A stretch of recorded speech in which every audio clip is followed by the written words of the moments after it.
I'm Amy, the roaming historian. I am a history professor and a travel blogger, and I, for 10 years now, have edited and created content for roaming, like I'm roaming around historian.com. And recently, I've been trying to do more YouTube videos and really grow this channel. So if you're new to the channel, thanks for stopping by. I appreciate it, and I hope that you are able to join the Roaming Historian family and follow and subscribe to the channel. And if you are a subscriber, wow, thanks for coming back. I appreciate you. Just so everyone knows, I'm completely kind of a hot mess with this, but I'm trying. And I keep saying to myself, well, if the channel grows, then I'll either, well, and by I mean I'll ask my husband to maybe learn how to do editing and get some software so that we can be a little bit more professional.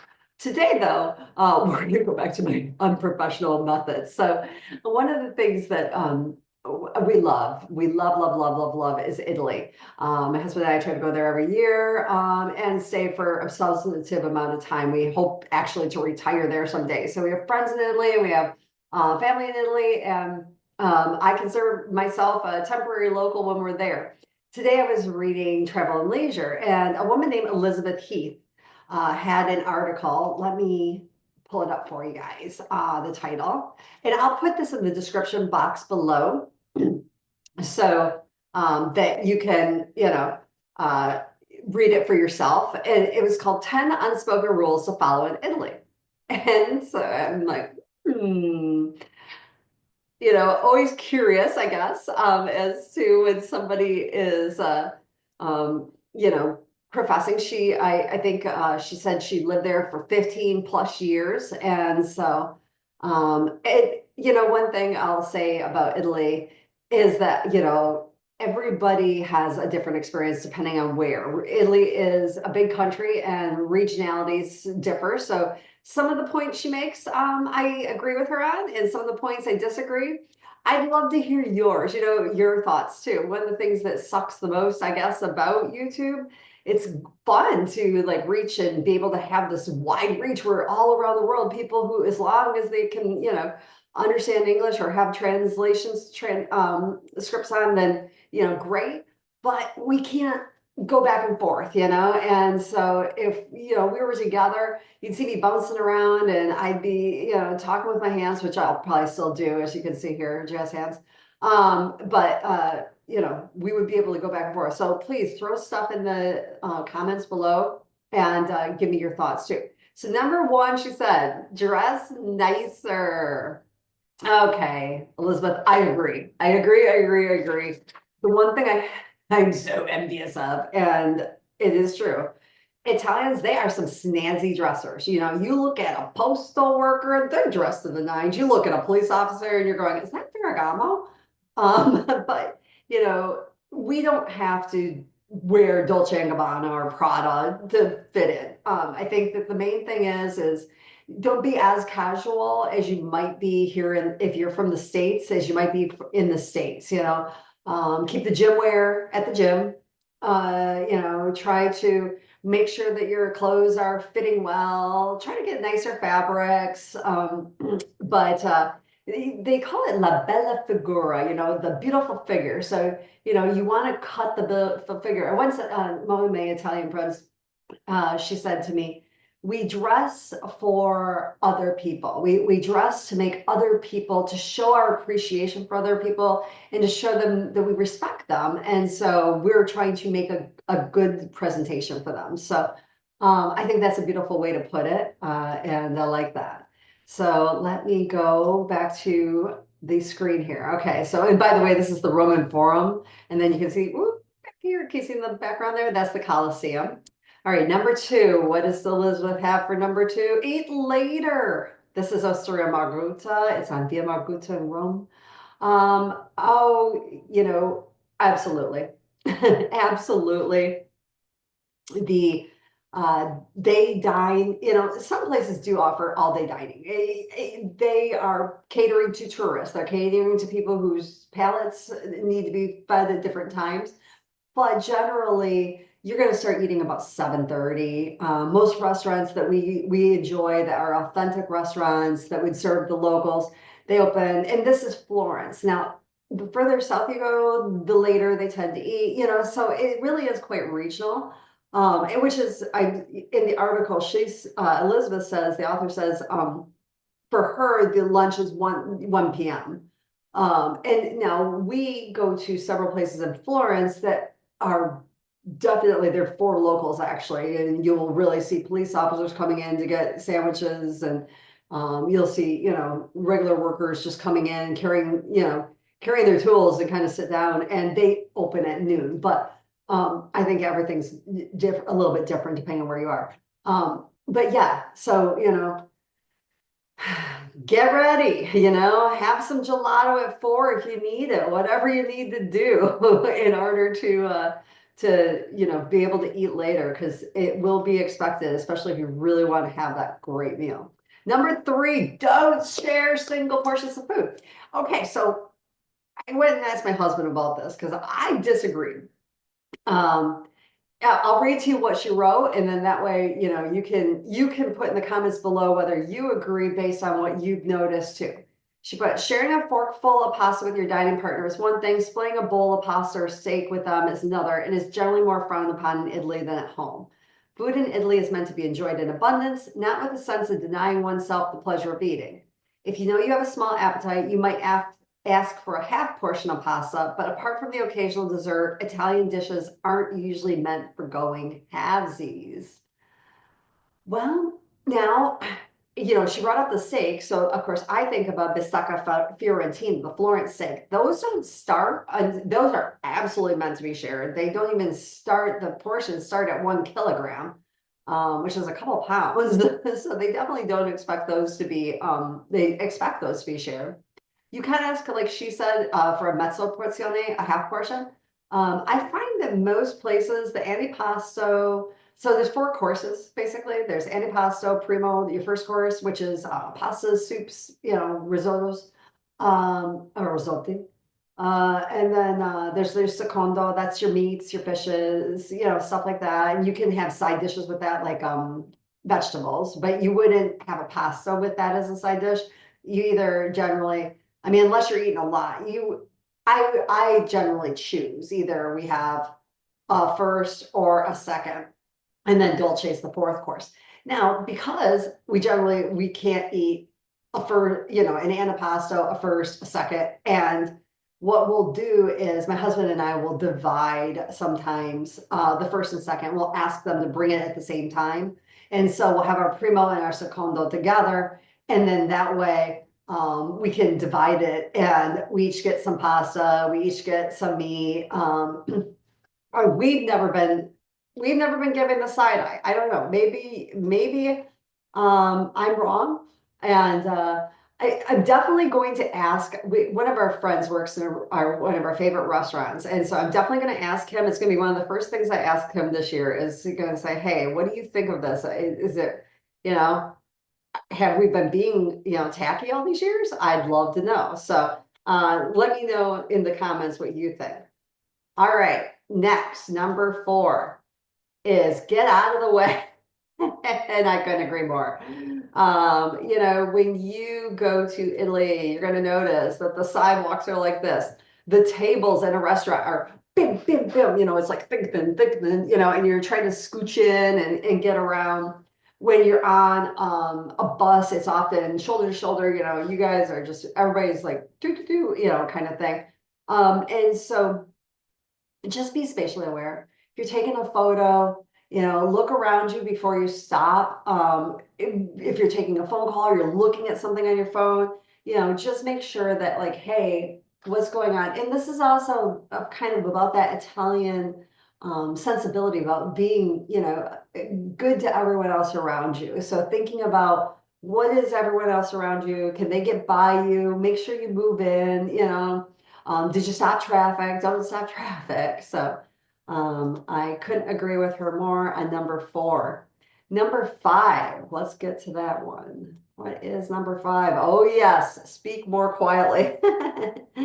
um, I think Americans, we have a lot of space. And when I think about the restaurants in Italy versus the restaurants in America, in the United States, the restaurants are huge. And I think that our voices then have to carry because we're carrying a bigger space. And so we can be kind of loud and nobody really at the next table notices, or if they do, it's because they're also being loud. But there, you're not going to have that. It's not that they're not excited people. And when you see them on the streets, Italians, they'll be yelling out to one another and they'll be, kissing. But when they're in a private place, they're going to talk more softly, they're going to lower their voice. And this is about respect for the other person, right? Respect for the people around you. Nobody wants to know your travel plans for the next day. So be a little bit more quiet. All right. Next, number 6, greet people. Oh gosh, this is so important. For us, this is a little bit odder. And I think it's because in the United States, we tend to, if you walk into a shop, somebody might say hi to you, but if it's a bigger place, you're never going to have that. Target, it's not going to be like, buongiorno, how you doing? But there, when you walk into a place, it's considered polite to say buongiorno, that's good day. If it's in the afternoon, you can say buon pomeriggio, though that I don't hear that much. I hear buonasera more, good evening, but probably around 3 or 4, I would start to say buonasera. And then you might say salve, hello, or and then goodbye when you leave, arrivederci, or sometimes I'll say buona giornata. That means like, hey, have a good day duration for the rest of your day, so like the giornata, like for the rest of your day, I hope it's good, or buona serata, I hope the rest of your evening's good. Um, and wait, with ciao, ciao is a very informal way of saying hi. It's something that I would say to my friends there. I would always be like, ciao, come stai? How are you? In a that's the familiar form, right? I know you, we know each other. I wouldn't say it to a person in a shop unless they said it to me first. And you will find that in a lot of the bigger cities, because so many people around the world know the word ciao, then in order to make you feel comfortable as a patron, they'll say ciao to you. And so once again, it's all about that respect, isn't it? Which leads us to our next number 7, which is be respectful in churches. There we go. Be respectful in churches. And so here's entry, knees covered, shoulders covered, head doesn't have a hat on it. No entry, knees showing, shoulders showing. So however you want to do that. Now, because a lot of times I just drop into a church, I will tend to be the type of person who um, just goes around and kind of carries like a scarf with me. Or if it's the summertime and I might be wearing sleeveless, I'll carry a scarf. I'll carry something where I can cover my knees, and that way a scarf I can, kind of wear it as a sarong if I need to. Or I'll carry like a little shrug so I can cover my shoulders. Some churches will give you, I call it like the skirt of shame. Um, it is the skirt of shame is just basically like a table, like a paper tablecloth that you have to wrap around yourself to cover your knees. But remember you're going in there because you're like, oh my gosh, Michelangelo's, statues in here, or Caravaggio's paintings on the wall or whatever. But try to cover yourself. I'd love to know what's the worst thing you've seen? Have you seen outrageous behavior? Have you seen somebody like, wow, no too much cleavage or what, um, but let's talk about, badly behaving tourists, right? Yeah, do remember it's a place of worship, and so people are worshiping, so also keep your voice a little lower. Okay, let's see what Elizabeth has, the author, Elizabeth Heath. has for number 8, it is, oh, that's right. This one I was a little confused on. I had to read it because it said, don't talk about them. And it said, you may get frustrated with a rude waiter, a late bus, or a museum that's closed when it's supposed to be open, but don't vent in public. And especially don't do the othering thing of talking about Italians in terms of them versus us and thinking that no one within earshot understands you. And I wouldn't do this. I don't know many people that do, but I do see things like, here I am sitting, and this also goes to show you how close people are, how close tables are and things. You can see there's really not much room. And so people do overhear you. One thing that I think I hear more than anything is people, going, I can't believe this place isn't open. It's 4 o'clock. Are they lazy? And it's like, no, a lot of businesses close in the afternoon because the shop owners or the church is closed, or somebody, they'll go home and they'll have lunch and they'll take a little rest and then they'll come back, and that allows them to stay open later. You got to remember, most of the businesses and the places there, they don't have huge staff of personnel that can staff them 20, for the entirety of a day. A lot of places are run by one family with a very few small amount of employees, and those employees need to get their rest in, especially if the business itself is open longer than a standard workday. So that's maybe the one I could think of where I thought, yeah, I can see where she's going with this. Um, people do that. People do tend to be like, what, why are they so different than us? And it's like, well, you're in a different country. All right, what's number 9? Oh yeah, don't get drunk. This one, I am not getting drunk here, folks. I am not drinking out of the really out of the carafe. We were just so excited that day. This was a restaurant in Rome, and we had just flown in that day. We got there, and I was just so excited to be back. And they had taken, you see the glasses over here? They had removed the glass because the waiter thought that the glass it wasn't nice enough. Like it wasn't, I don't know, it wasn't good enough in his opinion. And he went to go get another. And so I just, made a little joke for my husband there, and he took the picture. But you'll see a lot of people getting drunk, but it's rare that I'll hear an Italian accent on their voices in public. Flat out public drunkenness, that's just not something I see in Italy a lot. I see people, Italians, I'll see them drinking in the morning even. They'll have cafe corretto, which is like espresso with a shot of like grappa in it. And so, it's not they don't drink, it's that they drink in moderation, and that they, once again, it's all about that good, right? It's all about that good figure, it's all about that bella figura. So, it's about making sure that they're acting appropriately. So you won't see that. All right, and now we are at the end. You know what? One thing I'd like to know. Have you seen drunkenness? It doesn't have to be, it's just in Italy. And if so, could you tell what nationality they were? Have you seen any of the really, because you read about these things where hear about, I've seen it once where a person was in a fountain in Rome. It wasn't the Trevi fountain. It was a fountain by Piazza della Repubblica. And they were jumping around. The police it was quite funny actually, because they're running around in circles and the police were running around after them. But I'd love to know, have you guys seen anything of that nature? All right, and lastly, number 10, pack your patience.